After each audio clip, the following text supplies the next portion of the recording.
Ernakulam rural ജില്ലാ police മേധാവി വൈഭവ് സക്സേനയുടെ പേരിൽ സമൂഹ മാധ്യമങ്ങളിൽ വ്യാജ പ്രചാരണം. 1.5 വർഷം മുമ്പ് നടത്തിയ വാർത്താ സമ്മേളനമാണ് എഡിറ്റ് ചെയ്ത് പ്രചരിപ്പിക്കുന്നത്.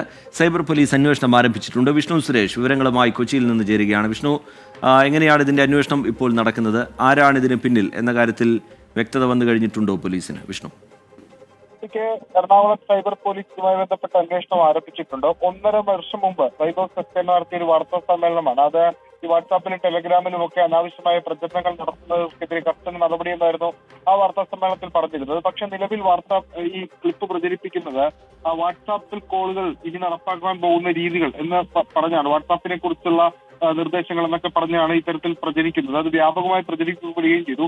ഈ പശ്ചാത്തലത്തിലാണ് വൈഭവ് സക്സേനയുടെ നിർദ്ദേശപ്രകാരം സൈബർ പോലീസ് കേസെടുത്തത്. ഉടൻ തന്നെ ഇത് പ്രചരിപ്പിച്ച ആളുകൾക്കെതിരെ നടപടിയെടുക്കും എന്നാണ് സൈബർ പോലീസ് പറയുന്നത്. ഒപ്പം ഇനി മറ്റാരെങ്കിലും ഇത്തരത്തിൽ ഈ വ്യാജ മെസ്സേജുകൾ പ്രചരിപ്പിച്ചാൽ അവർക്കൊരു മുന്നറിയിപ്പ് കൂടി പോലീസ് നൽകുന്നുണ്ട്. ആരും ഇത് പ്രചരിപ്പിക്കരുത് കർശന നിർദ്ദേശവും നൽകുന്നുണ്ട്. വിഷ്ണു സുരേഷ് വിവരങ്ങൾ നൽകുകയായിരുന്നു കൊച്ചിയിൽ നിന്ന്. എന്തായാലും സൈബർ പോലീസ് ഇതിന് പിന്നാലെയുണ്ട്. അവർ അന്വേഷണം ആരംഭിച്ചിട്ടുണ്ട്.